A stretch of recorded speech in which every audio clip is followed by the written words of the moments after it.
Today on campus, you surely passed a biker, maybe even a longboarder, or maybe even somebody in a wheelchair or on crutches. You walked, you rode to your classes, to meet with a professor, to get lunch, dinner, or breakfast. Wherever you were going, and however you got there, you interacted with passerbys. You were following the rules of the road on College Avenue or on-campus walk. What you do know is that you, just like everyone else, is headed somewhere. You are walking or riding with an end place in mind. What you might not be aware of is your own obedience to traffic patterns. There are things that we, as law-abiding citizens, as civilized people, as students on a mission, must be aware of before we embark on this journey called Campus Walk. Longboarders and bicyclists heavily populate our small but dangerous 3/4-mile long neighborhood. Bikes, longboards, and feet. These are all things that make getting to class an easier task on a daily basis. However, there seems to be conflict between the students on foot and between the bikers and longboarders, and that can be seen just by the number of accidents that we are witnessing all over campus and along College Avenue. So today, I'm here to tell you how you as a walker or a rider can help improve your safety and help push our collision rate on campus into decline. There are 3 things you need to know before you grab your backpack, purse, wallet, or shoes to head out of the door. And that's that bikers, longboarders, and walkers are possessive of their space. We walk in pairs, unwilling to move over and share the sidewalk. We walk on the wrong side of the path, unwilling to give them their space. We ride too fast on our bikes, unwilling to give people the time that they need to respond to our presence. We are unaware and we are selfish people on our roads. Where we are going is more important than where the biker or the longboarder or the walker. So as I mentioned, there are 3 things that you must know before taking your bike or longboard out. Number 3, be aware of your surroundings.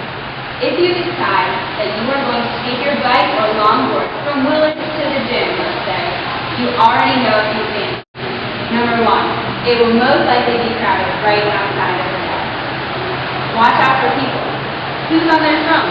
Probably about 80% of all of the walkers will be on their phone. Who's looking? Who isn't looking? What girls are scared of you racing towards them?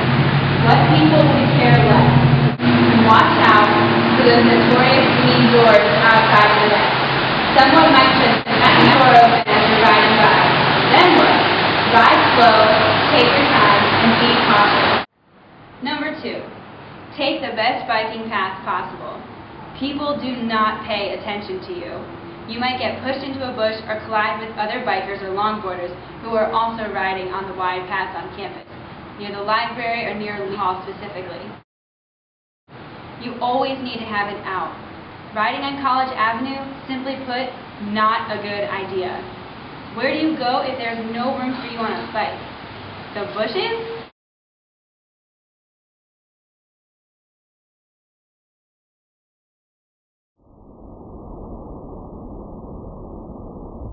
Awkward and dangerous. Take the best biking path possible. And now, drum roll please. Number 1, have good judgment. Not only is this a great life skill to put in practice here, but it can really help you when you're deciding when, how, or in what direction to dart in between walkers.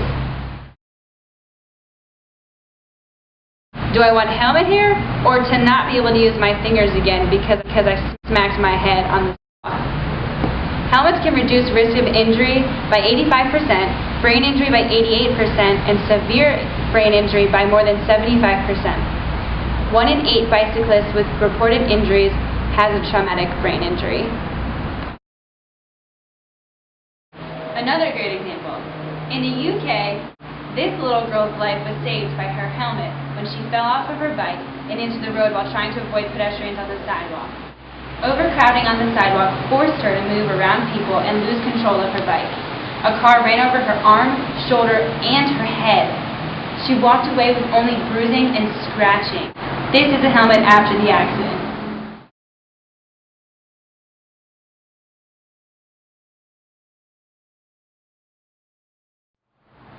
Choosing the best route for the best time of day can really help you avoid the pedestrian biker encounters that we just saw above. So don't sneak up behind people, and don't ride faster than you feel comfortable for moving swiftly in between people. Share the roads!